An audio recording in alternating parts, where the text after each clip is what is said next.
তো আমাদের যে কাজটা যেটা ছিল সেটা হচ্ছে যে আমাদের এইখানে আমরা যে আমাদের ওয়েবসাইটের ইউআরএল, এই ইউআরএলটা দিয়ে যখন আমরা ইন্টারপ্রেস করব তখন বাই ডিফল্ট আমাদের পেজে নিয়ে যাওয়ার কথা, কিন্তু এটা নিয়ে যাচ্ছে না। এটা কারণ হচ্ছে আমাদের ডিএনএস এর একটা প্রবলেম আছে, ডিএনএস ইস্যু, সেটা সলভ করতে হবে। সেটা সলভ করার জন্য আমরা প্রথমে সার্চ অপশনে যাই। সার্চ অপশনে যে এখানে লিখবো হচ্ছে কন্ট্রোল প্যানেল, ঠিক আছে। কন্ট্রোল প্যানেলে যাওয়ার পর আপনি যে নেটওয়ার্ক অ্যান্ড টাস্ক যাবেন, নেটওয়ার্ক অ্যান্ড টাস্কে যেবার চেঞ্জ অ্যাডাপ্টার সেটিং আসবেন। এই যে আমার যে পিসি আছে সেই পিসি এই ওয়াইফাইতে কানেক্ট আছে, আপনারা ইনশিওর করবেন আপনাদের পিসি যাতে ওয়াইফাইতে কানেক্ট থাকে, ঠিক আছে। তো এই ওয়াইফাইতে কানেক্ট করার পর আপনার এই ওয়াইফাইতে আমাদের ভার্সিটির যে ডিএনএসটা আছে সেই ডিএনএসটা অ্যাড করতে হবে। প্রপার্টিসে গেলাম, যাওয়ার পর এখানে এই যে IPv4 ইন্টারনেট প্রোটোকল ভার্সন 4, এই আইপিভিতে ডাবল ট্যাপ করবেন। ডাবল ট্যাপ করলে একটা নতুন একটা উইন্ডো নিয়ে আসবে। এইখানে অ্যাডভান্সে ক্লিক করবো আমরা। অ্যাডভান্সে ক্লিক করার পর এই যে আইপি সেটিংয়ে চলে আসছে। আমরা আইপিতে কিছু করবো না, আমরা জাস্ট ডিএনএসটা চেঞ্জ করবো। আমাদের ডিএনএস সার্ভার অ্যাড্রেসটা চেঞ্জ করি, আমরা অ্যাড অপশনে গেলাম। এবার আমাদের ভার্সিটির যে ডিএনএসটা ছিল 103.133.254.4, এটা ছিল আমাদের ডিএনএস। আর সেটা আমরা গুগলের যেটা আছে সেটা অ্যাড করে দেবো 8.8.8.8, ঠিক আছে। এই যে এবার এটা অ্যাড করে দিলাম, এটা ওকে করে দিলাম, এটা ওকে করে দিলাম, এটাও ওকে করে দিলাম, এটা ক্লোজ করে দিলাম।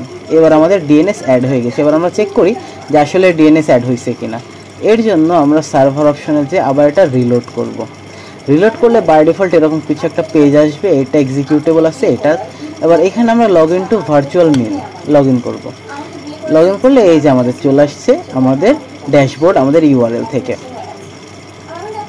এবার আমরা এইখানে আমাদের যে ইনিশিয়াল কাজটা আছে সেটা হচ্ছে কি আমাদের ওয়েবসাইটটাকে এইখানে হোস্ট করাতে হবে।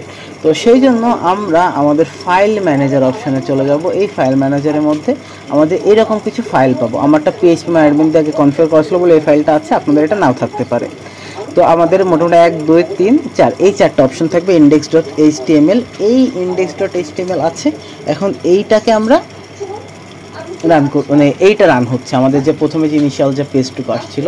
আমরা যদি আবার নতুন একটা পেজ খুলি যে ইউজি, এই যে এই যে ইনিশিয়াল যে ওয়েবসাইট এটা আসতেছে, এই ওয়েব পেজটা আমাদের এই পাবলিক index.html এর মধ্যে আছে।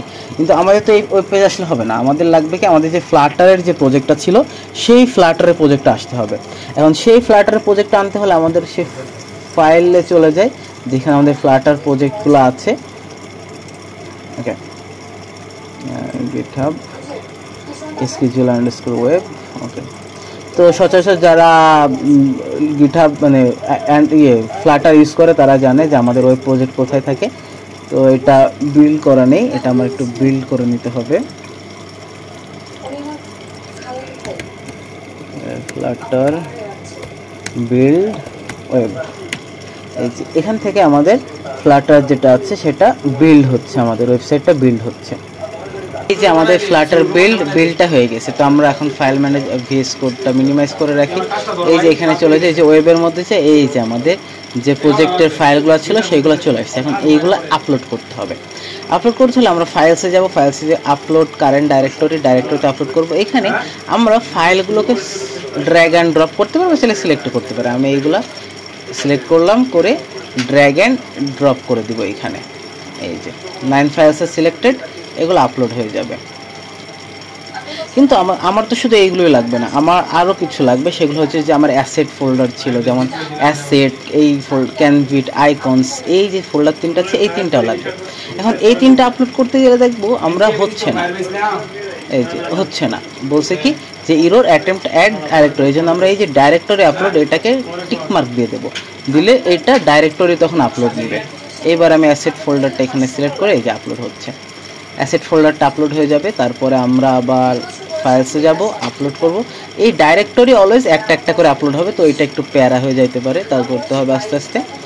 তো ডাইরেক্টরি এই যে আপলোড হয়ে যাচ্ছে, ডাইরেক্টরি আপলোড হয়ে গেছে। এবার নেক্সট আমাদের last but not the least icons, যে আইকনসটা ছিল আইকনস ফোল্ডারটা আপলোড করে দিলাম, ঠিক আছে। এই যে আমাদের আইকন ফোল্ডারে সবগুলো যেগুলো ছিল সেগুলো আপলোড হয়ে গেছে।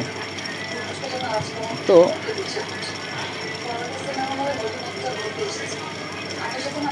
আমাদের দেখেন এই যে index.html এইটা যেটা ছিল সেটা সার্ভার ক্রিয়েশনের সময় ক্রিয়েট করা হয়েছে, বাট আমাদের নতুন ইন্ডেক্স যেটা আছে সেটাকে আমাদের ইন্ডেক্স 1 করে দিচ্ছে। তো আমাদের এই ফাইলটা সরাতে হবে ইন্ডেক্স প্লাস আমাদের আইকন যে আগের যে ফাইলটা ছিল ফোল্ডারটা ছিল সেটাকে সরাতে হবে। তো এগুলো না সরালে কিন্তু আমরা এটা রান করবো না, সেই জন্য আমি এখানে একটা নতুন ডাইরেক্টরি ক্রিয়েট দেবো, ক্রিয়েট নিউ ডাইরেক্টরি ইনিশিয়াল বা আপনারা যা ইনিশিয়াল বা যা খুশি আপনারা দিতে পারেন। আমি এই ইনিশিয়াল ফোল্ডারের মধ্যে সব কিছু মুভ করে দেবো। আইকন আগে ছিল এটা, প্লাস আমাদের যে ইন্ডেক্স এটা প্রথমে ছিল আমাদের, প্লাস আর কি ছিল আমাদের এই যে দুটো শর্টকাটস, এই শর্টকাট দুটো ছিল। আমরা এইগুলা এডিটে যে কাট করে নেব, করে নিয়ে আমরা এই ইনিশিয়াল ফোল্ডারের মধ্যে যে পেস্ট করে দেব, এডিট পেস্ট।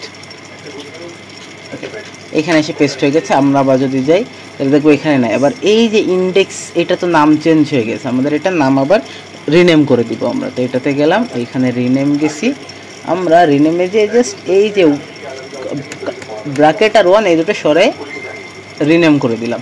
বা আপনারা চাইলে আমরা পরে যে জিনিস দুটো সরাইছি সেই জিনিসটার আগে সরাই নিতে, চারটা আগে সরাই নিতে পারেন, যেমন ইন্ডেক্স ওই চারটা আগেও চাইলে ইনিশিয়াল ফোল্ডারের মধ্যে নেওয়া যাইতে পারে। তো এইবার এই আপাতত এই অংশের কাজটুকু আমাদের শেষ, যে সার্ভারে কতটুকু আপলোড করা লাগবে সেটার কাজ শেষ। এইবার আমরা জাস্ট সিএমডি ওপেন করব, কমান্ড প্রম্পট ওপেন করে SSH অ্যাক্সেস নেব। আমার UG 2002050@133.254.4 এটা ছিল আমার SSH। এখানে লগ ইন করবো, আমার পাসওয়ার্ড দিব UG 2002050। এখানে কিন্তু আমাদের পাসওয়ার্ডটা শো করবে না, তো দ্যাটস ওয়াই আমাদের দেখে শুনে টাইপ করতে হবে। কোনো একটা ভুল হইলে কিন্তু আমরা কেটে চেঞ্জ করতে হবে, একটা ডিজিট দুটো ডিজিট কাটছি, সো এই জিনিসটা আপনারা খেয়াল রাখবেন। এবার এন্টার যে প্রেস করছে এই যে আমার SSH চলে আসছে এইখানে। তো চাইলে এই জিনিসটা আমরা একটু বড় করে নিই, বড় হইতেছে না, একটু বড় হয়েছে। এবার এইখানে আমাদের যে এলএস দিয়ে চেক করবো কী কী ফোল্ডার আছে। এই যে পাবলিক HTML এই ফোল্ডারে তো আমার প্রজেক্ট ছিল, তো এটাতে মুভ করব CD public HTML inter, public HTML এর মধ্যে আছে LSD। এই যে আমাদের কি কি আছে সবগুলো চেক করছে। এখন আমাদের এই যে ফোল্ডারটা আছে এই ফোল্ডারটাকে এক্সিকিউটেবল বানাতে হবে। তো এক্সিকিউটেবল বানানোর জন্য আমাদের যেটা লাগবে যে জিনিসটা সেটা হচ্ছে কি chmod -R, এবার দিয়ে -R দিয়ে এবার অ্যাস্টেরিক সাইন দিয়ে দেবো আমরা। অ্যাস্টেরিক সাইন মানে হচ্ছে আমাদের যতগুলা ছিল সবগুলা। 1 মিনিট আমি একটু দেখে নিই, সরি ডট chmod -R, আচ্ছা সরি। তো আমরা এখানে আর দিয়ে এখানে আমাদের 755 দিতে হবে। এই 755 হচ্ছে আমাদের পারমিশন, যে আমি কোন পারমিশনটা দেবো। এই আমাদের যে টোটাল এক্সিকিউটেবল পারমিশন, যে এক্সিকিউটেবল রিড রাইট করার পারমিশন সেটা হচ্ছে 755। স্পেস দিয়ে ডট দিয়ে দেবো একটা। এই ডট মানে হচ্ছে কারেন্ট ডাইরেক্টরিতে যতগুলো ফাইল আছে সব কিছুকে এক্সিকিউটেবল বানাই দেওয়ার জন্য। এবার এন্টার প্রেস করবো আমরা, এই যে হয়ে গেছে আমাদের কাজ। এইবার আমরা জাস্ট এই যে আমাদের ওয়েবসাইটটা ছিল এটাকে রিলোড করব। রিলোড করলে এই যে আমার যে ওয়েবসাইট যেটা ছিল সেটা হোস্ট হয়ে গেছে। তো আজকের ভিডিও পর্যন্তই।